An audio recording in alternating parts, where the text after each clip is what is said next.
Today, we're diving into something pretty fascinating, the hidden habits that might actually be secretly lowering your IQ.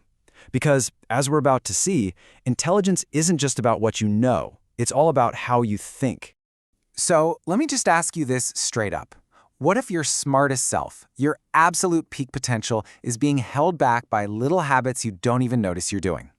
It's a huge idea, and it's really at the core of everything we're breaking down today. Because look, the science on this is really clear. Psychology shows us that intelligence isn't some static score you're just born with. Nope. It's fluid, it's dynamic, and you can see it reflected in your day-to-day patterns of thinking and how you process the world. So we're going to kick things off with our first big category, the ego traps. Now, these are the habits that are all about protecting your self-image, and they often come at the expense of actually growing your mind. First up, we've got the trap of maintaining extreme certainty. You know what I'm talking about. It's when we cling to our beliefs so tightly that there's zero room for doubt. It might feel strong in the moment, but cognitively, it's a total dead end. So what's the antidote here? Well, it's a concept from psychology called cognitive humility. It's the strength to hold your ideas with some flexibility. It's the wisdom to just pause and say, you know what, I might be wrong about this. That is where the real thinking starts. And that leads us right into our second ego trap, arguing to win instead of arguing to learn. Come on, we've all been there. A discussion suddenly turns into a debate, and the goal isn't to understand anymore, it's just to be right. And there's a really powerful psychological engine driving this, and it's called motivated reasoning. This is literally when our brain starts to twist the facts to defend what we already believe. It's like a bodyguard for our ego, but the price we pay is the truth. This quote just nails it, doesn't it? True intelligence demands the flexibility to update what you believe, not to just dig in your heels and defend your old beliefs no matter what. It's all about being adaptable. Okay, our third ego trap is one we see all the time, consistently blaming other people. When something goes wrong, it's just so easy to point the finger. But this habit completely short-circuits any chance we have for personal growth and for learning. Why is that? Well, it's because it stops us from using one of our most powerful mental tools, metacognition. That's our ability to step back and actually analyze our own thinking and behavior. If we don't use it, we're basically doomed to just make the same mistakes over and over again.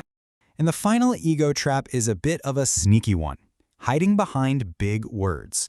You know, using overly complicated language doesn't actually make you sound smart. In fact, research suggests it's often a sign of insecurity. Now check out this contrast, because it's so important. Truly intelligent people, they practice something called cognitive compression. Their goal is clarity, and that leads to connection. On the flip side, the goal of using big, complicated words is usually just to appear intellectual, and the result, just confusion, and ironically, being seen as less intelligent. Okay, let's switch gears. Our second major category is the learning traps. These are the habits that are actively sabotaging the way you take in and actually process new information. So the first learning trap is a modern epidemic, chasing information instead of genuinely understanding it. We're just scrolling, consuming endless articles and videos and tutorials, but all this does is create what psychologists call the illusion of knowledge. I love this analogy of mental cardio. You're burning a ton of energy consuming things, but you're not actually making any real progress. The real goal should be to seek understanding. To get to a point where you can connect ideas, or even teach the concept to someone else. That's when you know you've built lasting knowledge. Next up is a habit that feels really efficient, but is actually just a form of mental laziness. Oversimplifying complex issues. This is your classic black and white thinking, and it basically trains your brain to avoid doing the deep work. And this is where we have to be really honest with ourselves. Are we reducing huge, complex ideas to simple little slogans? Do we catch ourselves using words like always and never? This kind of thinking, it just avoids all the juicy nuance, and it stunts the very analytical skills that define higher intelligence. Learning trap number 3. This one is subtle, but so powerful. It's avoiding effort and just coasting. A lot of people who were told they were gifted as kids fall into this one. They learn to rely on their natural talent, but they never build up their effort muscle.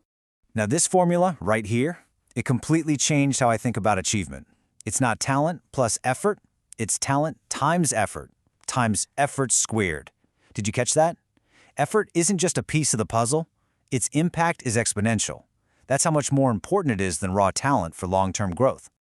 And our final learning trap is maybe the most fundamental of them all, a lack of genuine curiosity. And listen, this isn't just some personality trait. It is the essential fuel for all cognitive engagement. The moment you stop asking questions, your mind just becomes static. I mean, this quote just says it all, doesn't it? Intelligence grows where curiosity exists. Without that curiosity, you're going to hit a cognitive ceiling. It really is that simple. All right, so we've identified all these traps. That's the heavy lifting. Now let's talk about the path forward. This is all about moving from these unconscious, automatic cognitive traps to a more conscious, deliberate way of thinking. And it really comes down to just a few actionable steps. First, embrace the phrase, "I might be wrong." Practice that cognitive humility every single day. Second, make a conscious choice to prioritize accuracy over your ego. Make finding the truth the real goal, not just winning an argument.